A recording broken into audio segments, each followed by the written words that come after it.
Good morning, students. Today I am going to give you the format of trial balance. In my last lecture I have told you about the trial balance. So trial balance, as you know, after the ledger the accountant and the office manager have to maintain the accounts about the trial balance. Because why the trial balance is made? Trial balance is made to know the actual position of the business, कि हमको profit हो रहा है, ये loss हो रहा है, इस चीज़ को जानने के लिए ट्रायल बैलेंस बनाया जाता है. तो I am giving you the short format of trial balance. इसके बेस पे आप इस चैप्टर के सारे क्वेश्चन को बहुत ही प्रॉपरली सॉल्व कर सकते हो. तो now I am going to give you the trial balance. अब इसका फॉर्मेट जो है वो इस तरीके से बना हुआ है.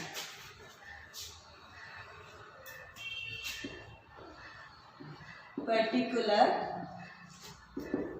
Amount debit and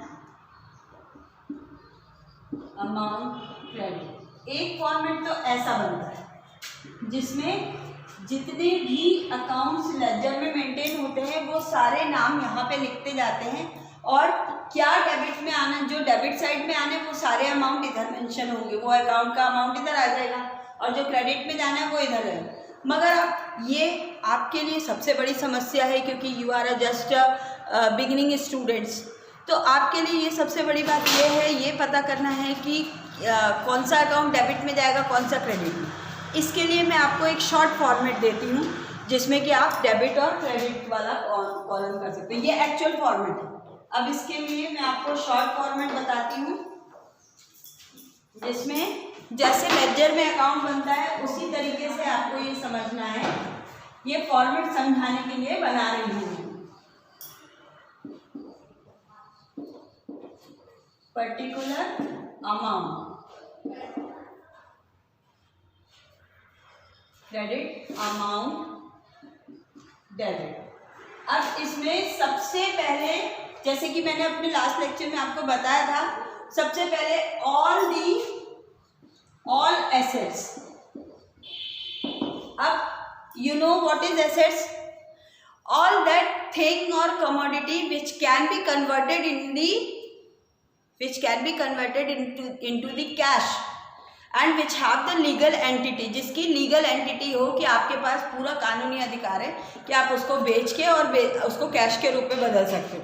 that is called assets. And credit side में आएंगे ऑल दी लायबिलिटीज.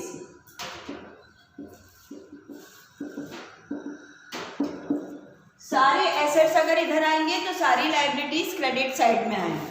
अब इसके फर्स्ट नंबर पे एसेट और इसके साथ में ऑल एक्सपेंडिचर. जितने भी खर्चे हैं, जितने भी एक्सपेंडिचर हैं, वो सारे के सारे कहाँ लिखेंगे अपन? डेबिट साइड में. And what is the opposite of the expenditure? तो ऑल द इनकम. सारी इनकम क्रेडिट साइड में आएगी और डेबिट साइड पे सारे एक्सपेंडिचर आएंगे, जो भी आपके खर्चे होंगे. अब इसके साथ में थर्ड नंबर पे ऑल लॉसेस. जितने भी बिजनेस में लॉस होंगे वो सारे के सारे हम कहाँ लिखेंगे? डेबिट साइड में. एंड इसी का लॉस का अपोजिट क्या होता है? ऑल दी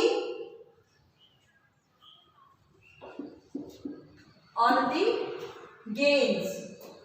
जितने भी प्रॉफिट होंगे, जितने भी फायदे होंगे, वो सारा कुछ हमको कहाँ लिखना है, मेंशन करना है? क्रेडिट साइड में. अब ये आपका सब एक सिंपल सा फॉर्मेट है. इसको एकदम एक कैलकुलेशन की तरीके से, जैसे अगर अभी मैं आपसे बोलती हूँ, आपने छोटी क्लासेस में पता होगा कि चलो बताओ how to calculate the interest. What is the formula of interest? P into R into rate upon 100.